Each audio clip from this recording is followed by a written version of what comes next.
Last week, I was part of a working group meeting to develop a new faith leader organization here in Miami.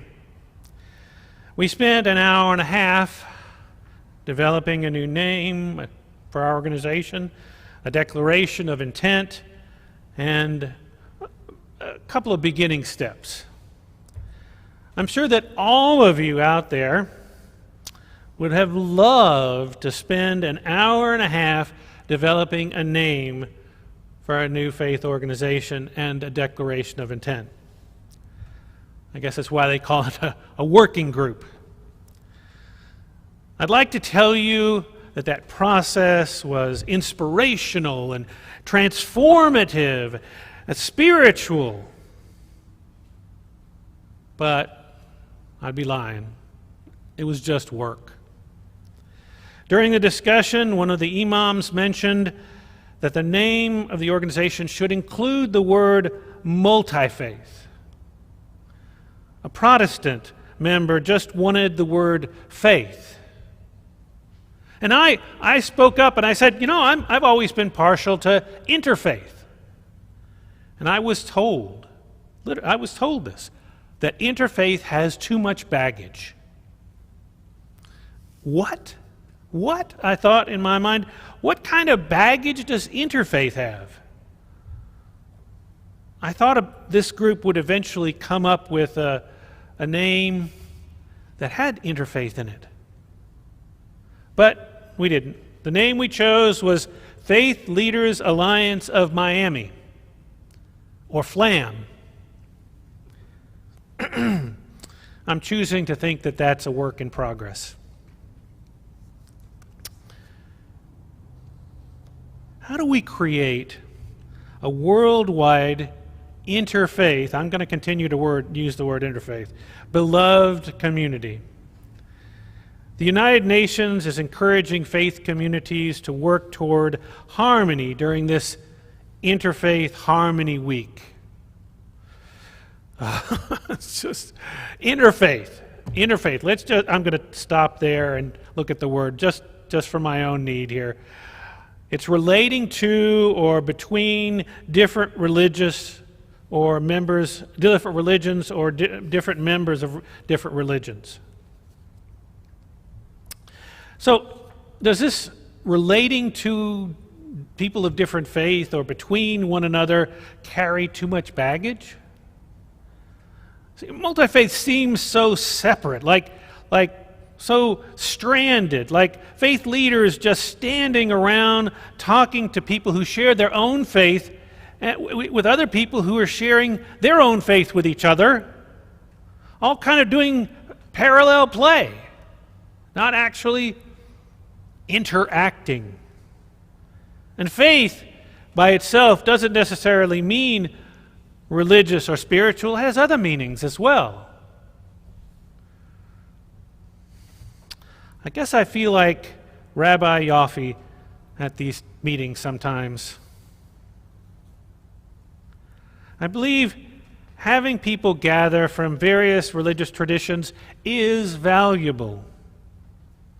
But as Rabbi Yaffe said, it can be boring and frustrating and seemingly struggling to be productive. This is a picture of a group an interfaith group that I met with in Naperville. We were deciding on who would be responsible for what date to provide what presentation on what issue of religious significance. It took us 2 hours.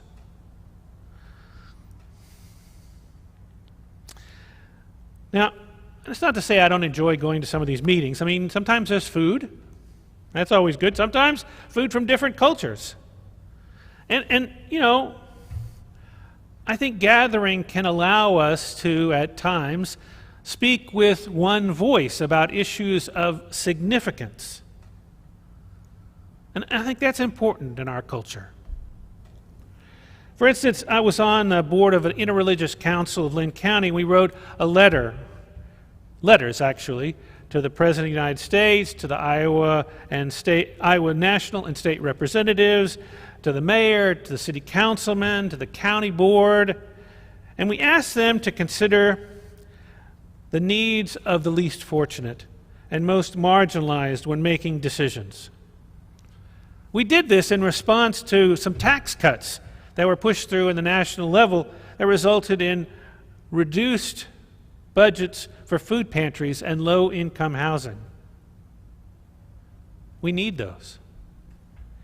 We offered quotes from various religious texts, from various religious leaders who supported that we all need to think about the least of us when we're thinking about the party politic or our country or our city or our state. We were hoping that political leaders would reflect on these quotes when they made budgetary decisions or voted on bills.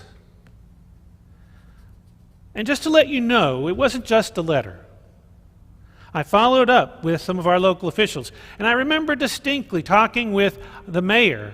He and I worked out together. And he said he was very moved by the letter, and it really did make a difference in his thinking about the budget that was coming up, that they were considering for the city. So we can make a difference if we speak with one voice to those in body politic. And it did lead to further conversations between us and other people in the city. But many times, many more than I can count, the interfaith meetings I attended were about bills and budgets and planning our next meeting and, oh my gosh, introducing ourselves to each other again and again and again, saying what faith community we were from, and generally checking in with each other. That's not to say I don't care about the people I worked with in these meetings. I did care. I do care about these people. I've made friends with these people. I got to know them and their families and what was going on in their lives. But I've come to wonder, is this what it takes to create an interfaith, beloved community? Making friends with people of other faiths. I will tell you that for some interfaith groups I was part of, making friends was literally their whole agenda. To just make friends with people of other faiths. That really was all they wanted to do. I was surprised when I joined the Council of Religious Leaders of Metropolitan Chicago, because that's what they told me. That was what they did. That's why they met, so that they could get to know each other. That's all they ever did. Well, that's not all they ever did. They did a Thanksgiving service. You see a picture of that. We did a peace service in Millennium Park. We had an annual event to celebrate interfaith solidarity. We invited people from other faiths together to break bread. And I think those were fine. I appreciated those. But I also wondered, could there be more? Should there be more?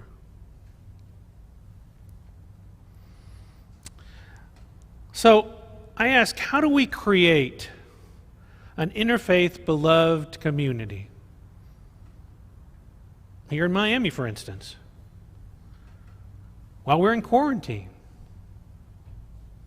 And how do we do it worldwide?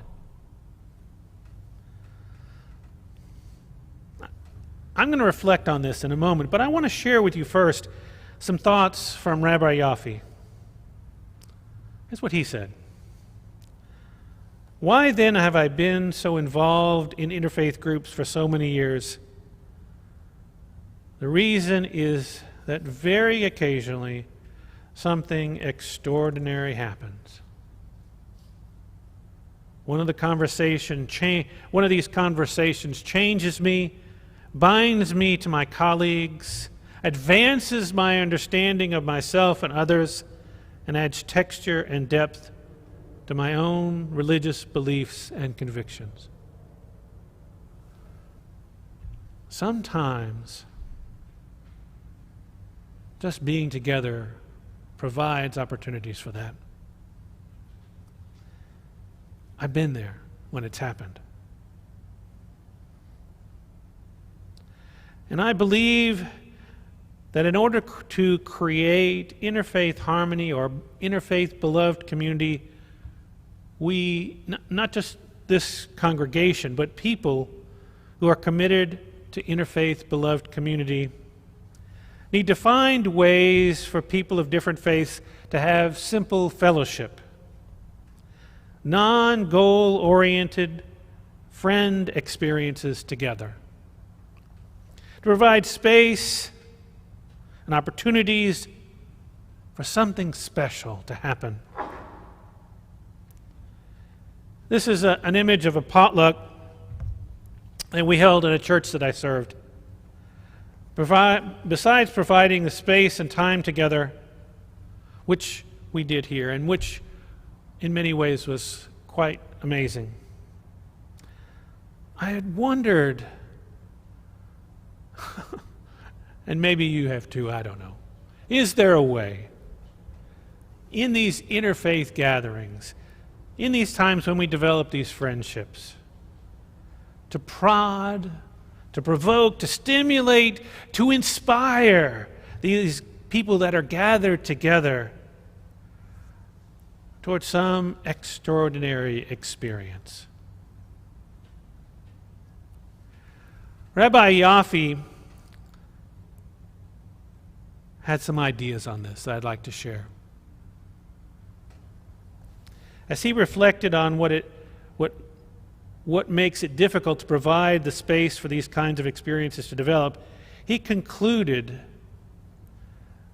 that people let their fears get in the way. Fears of change in themselves, fears of other people, about other beliefs, fears of conflict.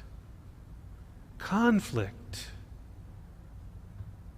that can happen when engaging in authentic dialogue with one another. He said, or he wrote, I guess, in thinking back on these moments when something special happened, it seems to me that there were three things that made a good dialogue and turned tiresome interfaith conversations into meaningful religious moments.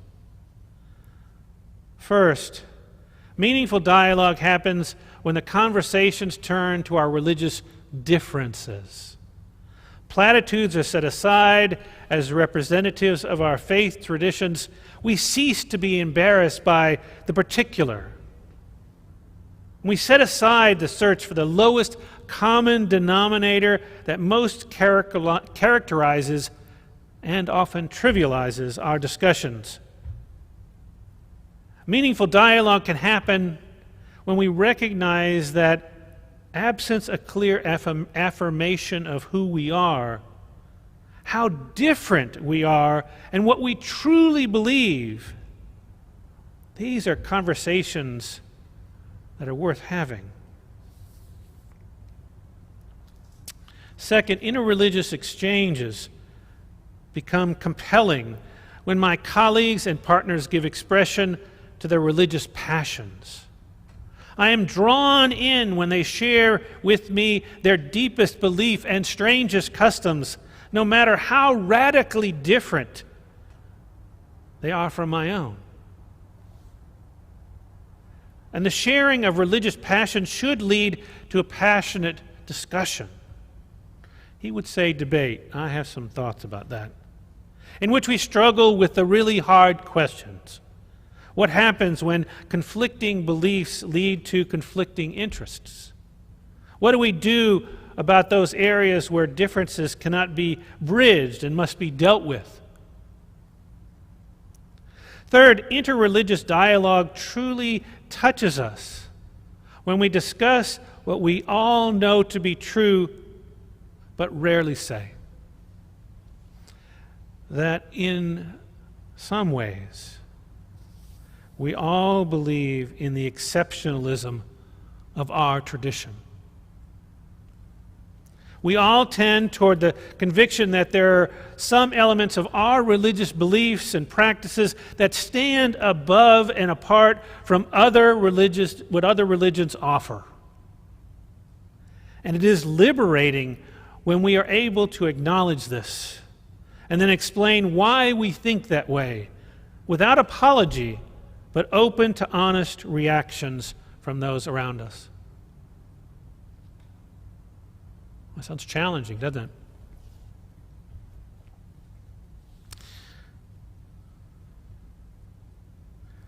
How have your discussions with people of other faiths gone?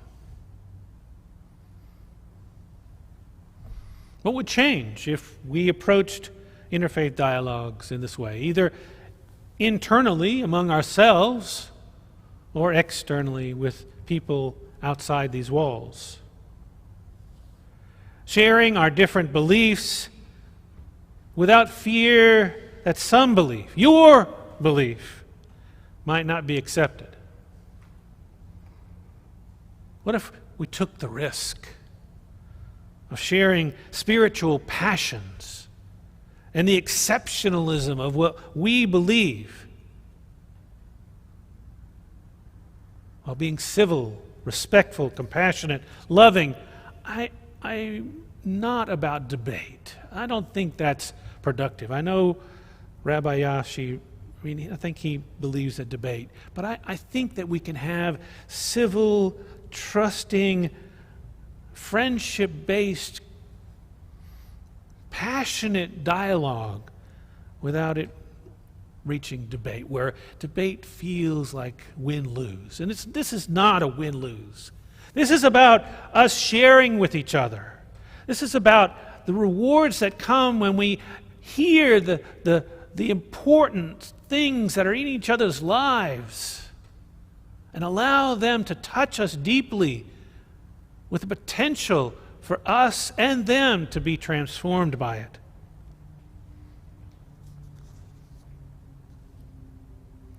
When we speak authentically, with an open heart and an open mind, I believe so much is possible. I try to see every relationship as an opportunity for this kind of dialogue. And for the most part, I've found these conversations rich and deep, and resulting in long-lasting connections with people I would not normally have relationships with.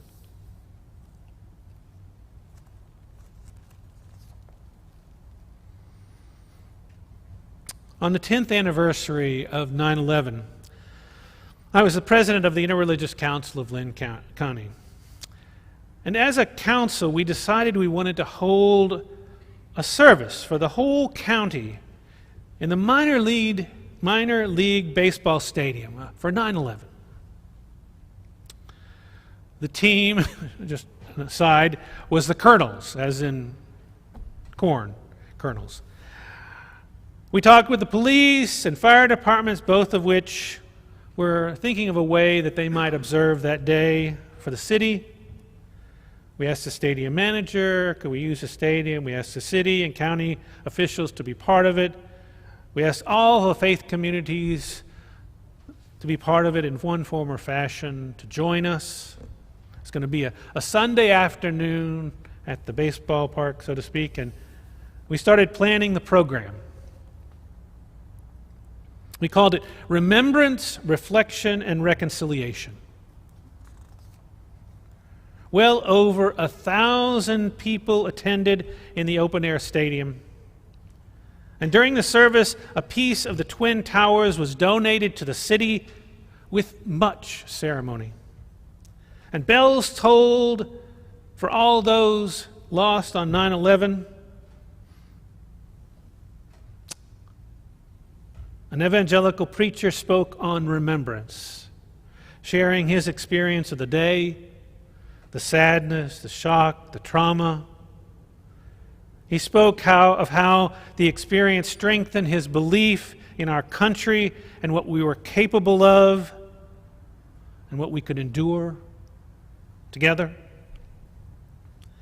Then an Episcopal priest shared of her reflections over the past 10 years after 9/11, including talk about her concerns about the wars that were started as a result of the attack on the Twin Towers. And we ended with a 16-year-old Islamic girl who spoke on reconciliation.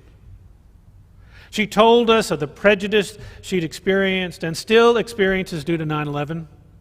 She spoke about the support she had gotten from various people in the city, not just from the Islamic community.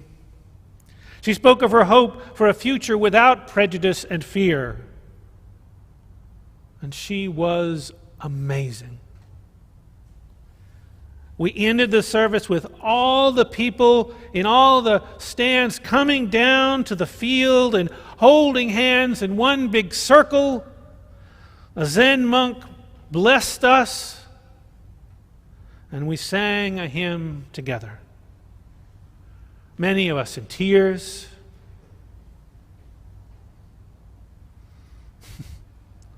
But there were a few after the service. There are always a few who complained about what the Islamic girl said.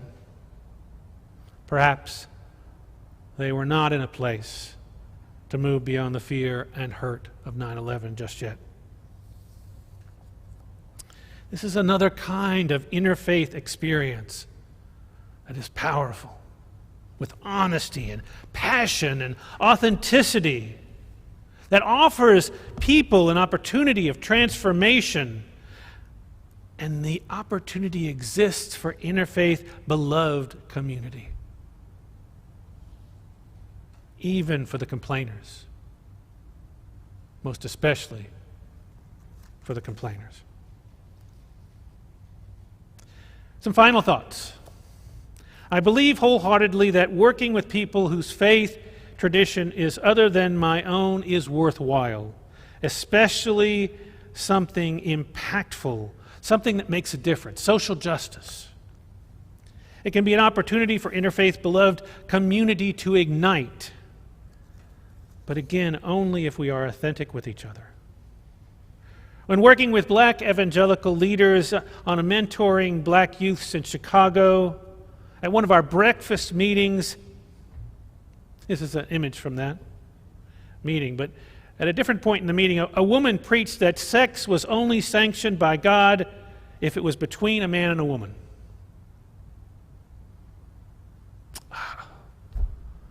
I was unwilling to give up on the work. It was great work that we were doing, but I had to talk to the black faith leaders about the impact on our social justice committee, on myself. Heck, some of our people were there, were LGBTQ. And if I didn't deal with this, I couldn't continue in good faith working with this black community. And I took the risk to tell them what we felt, to tell them how it impacted us, in order for our relationships to grow deeper and our work to continue.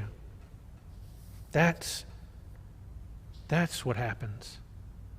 That's those transformative moments. That's when beloved community can truly happen. I believe I must live my interfaith into my interfaith relationships too, being present when I am needed for my interfaith siblings. Like the time an elderly Sikh in Naperville, Illinois was nearly beaten to death. And we all decided we needed to come together and witness. So we came to the Naperville Islamic Center to speak from our hearts and from our faith traditions about this tragedy and our need for solidarity. This is me talking to the son of the man who was beaten, just before I got up to read this text and talk about our need for solidarity. What I read was this: first, they came for the Jews, and I did not speak out because I was not a Jew. Then they came for the communists, and I did not speak out because I was not a communist. And they came for the trade unionists, and I did not speak out because I was not a trade unionist. Then they came for me, and there was no one left to speak for me. This was written by theologian Martin Niemöller, an anti-Nazi Lutheran pastor. So I'm willing to attend boring interfaith meetings, grinding out details and frameworks for our future Faith Leaders Alliance of Miami in the hope of creating an interfaith beloved community, in the hope of authenticity and connection with my interfaith siblings, in the hope of offering opportunities for transformative interfaith experiences. I attend interfaith gatherings for the work that is needed to be done and for those rare, extraordinary moments that add texture and depth to my own religious beliefs and convictions, as well as offering opportunities for others to add texture and depth to their beliefs and connections.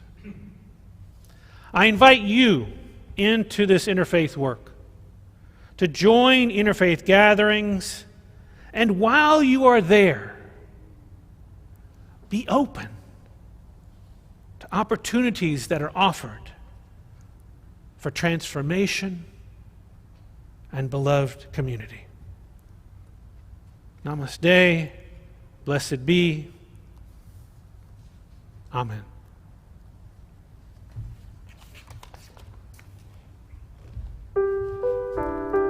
He's going to play for a minute.